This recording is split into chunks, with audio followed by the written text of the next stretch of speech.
Hey, what's up, everybody? What's going on, 3 on 3 fam? It's your girl, Terrika Foster-Brasby. I'm super excited to be here today in the city of Houston. That's right. I'm not at the crib. I'm out of town. You know, it's interesting.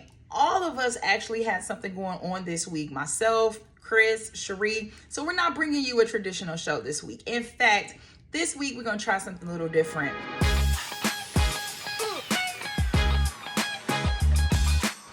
Opportunity to go to WNBA All-Star a couple weeks ago in Phoenix. I had an amazing time. So I'm going to kick it to you really quick just to recap what in the world went on in Phoenix. First of all, it was hot as hell. Like, in fact, I don't even want to go to hell now. I'm going to make sure that I live a right and righteous life so that I do not have to end up in any place that feels as hot as Phoenix was last week. That was crazy. However, the vibe was everything. Everybody was so happy to be there. The branding and marketing was on point. Like, you knew that it was WNBA All-Star Weekend. So it was very, just from the moment that you got off the plane, you just knew that this is what was going on. But anyway, as always, there were parties, there were activations, there were panels, some amazing panels at WNBA Live from various different folks who had a lot to say about the growth of women's sports, about career opportunities, about any and everything that you can think of as it relates to WNBA. So that was really dope. But more importantly,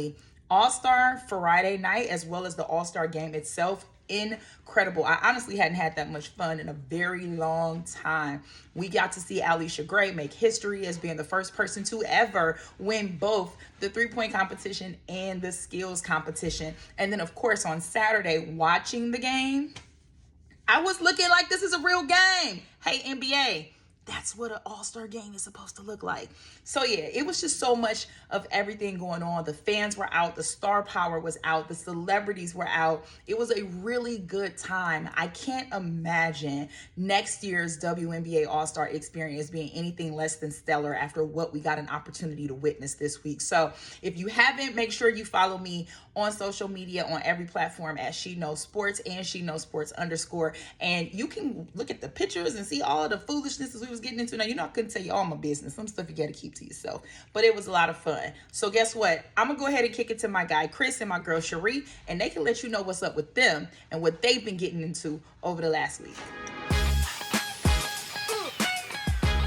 What's up, you guys? So a quick breakdown of my trip to Paris. It was incredible. I went in partnership with Jordan Brand via Essence. For those who know or don't know, I am full-time at Essence and have an amazing time with the team over there. And just being a part of the Essence family is so special to me. Coming up on my 3-year anniversary, actually. And part of what I do at Essence is I host and produce our Black Women in Sports franchise. And so about a week before my trip to Paris, I get an email from our VP of Content, Nandi Howard, and she's like, yo, do you want to go to Paris with Jordan Brand? I'm like, what? Yeah. And, you know, for me being from Chicago and absolutely being in love with Michael Jordan since I was 8 years old, being in love with the brand since I can remember, you know, playing basketball most of my life and then actually working at Nike Chicago for about 3 years, I've always wanted to be close to the Jordan Brand. I've always wanted to be in the mix with that particular brand. I'm a Jordan shoe collector. Like, I don't play. So when I got the email, I was super excited. I couldn't believe it.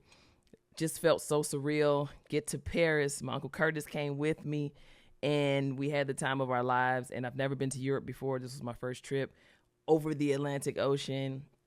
And just to get there and to see the beautiful buildings, to see the pace. One of the things that was really different for me was the pace over there. People move slower.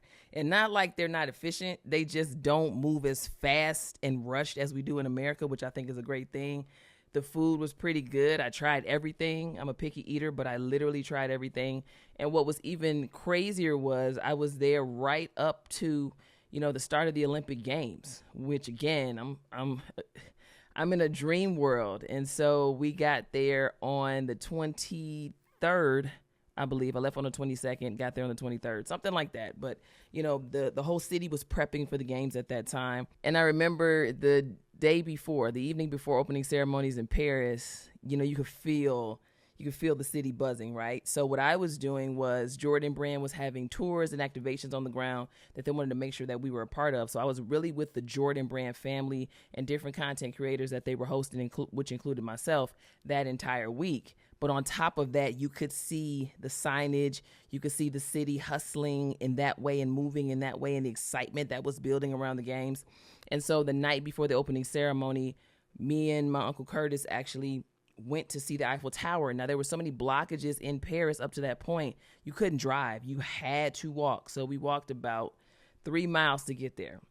And we saw a few blockages, but basically we were able to walk through. We walked right on the bridge that goes over the Seine River. It was beautiful. We saw where the crowds would be sitting. We saw the big screens, and it was just really nice to be a part of that, even though I wasn't at the opening ceremony. Just to see that was really cool. We got to the Eiffel Tower. It was packed. You couldn't access it but one way because of all the blockages. And so we get there, we take pictures and, have a good time. We go to a cafe down the street, have something to eat, come back and say, okay, we got to walk back now. Y'all, we walked. We walked and we walked and we walked. We walked for about 2.5 hours, and I just felt like we were going in a big circle. And every time we thought we were close to where we needed to go, the GPS turned us around, or we saw a blockade where we couldn't walk. So literally, between the time that we got to the Eiffel Tower and the time that we were ready to leave to go home, there were so many blockages that went up on the streets. We didn't even realize. And so I finally was like, Uncle Curtis, my feet hurt. We have walked a total of 8 miles today. We're on mile 3, and we've got nowhere. My GPS still says we're 50 minutes from the hotel. So we got in the Uber, and thankfully the Uber was able to get us home. And one of the security officers that was standing in front of a blockage, or I should say blockade, allowed us to go through. And really that was the only way that we got to our hotel. So I don't really know how those who live in Paris are functioning right now, because everything is so blocked off, and maybe they've changed it a little bit since the opening ceremonies have ended. But that was the craziest part of my trip. And my feet and my ankles were hurting so bad because I had on some old workout shoes. I threw the mugs in the garbage as soon as I got to my room. But overall, I had a great trip. Shout out to Jordan Brand as well. One of the biggest reasons I was there is for their one-on-one tournament. It's called The One. It was incredible. I've never been to a one-on-one tournament ever. And they had a girls and a guys division bracket, however you want to put that. And everybody came out and represented. Spike Lee was there. The Les Twins were there.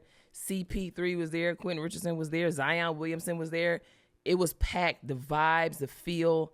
It was so amazing to have that as the backdrop to what I believe is going to continue to be a great Olympic Games. And it was right in the historic and culturally connected 18th District.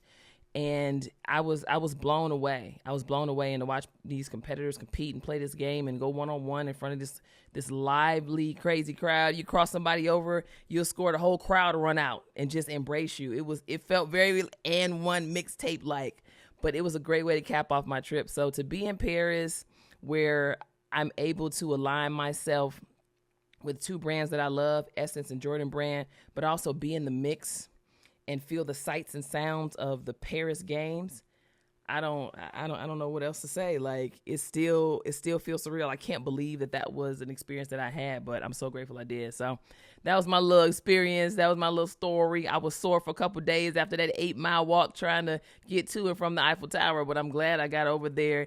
And just shout out to every single person that, has had to be a part of making sure that people stay safe during these Olympic Games. It's a lot going on. I saw a lot of police officers, horseback police officers. Everybody was really trying to ensure that people are going to be able to enjoy their time and to see some of the other sites around, the different arenas and places where people compete that were in the city. That was really cool too. So shout out to everybody that made the Paris Games possible. It's a beautiful place to have something like the Olympics. It is an absolutely beautiful city. I can't wait to visit again. And shout out to Essence, my Essence fam. And also, of course, shout out to Jordan Brand. Love you guys. Thank you for the opportunity. And thank y'all for listening to my little story. That's all right. I didn't go to the Olympics, but I was kind of sort of there. Well, let's just say I was in the mix. How about that? You had a blast. And I'm having a blast too. I'm with my in-laws, my nieces and nephews, my wife in Myrtle Beach, South Carolina, just enjoying all that this city has to offer. The beach, you see the waves are coming in at such a wonderful rate. The sun is shining. Skin is glistening. And look, we can't wait to get back to our regular programming for 3-on-3. But for now, we're living it up, and it's going to be a wonderful time. So much love and laughter. And I am still keeping up with the USA men and women's teams. Team USA, they coming for that gold, both of them. And don't you forget, the women's team going for a ridiculous 8th straight gold medal in the Olympics. It's coming.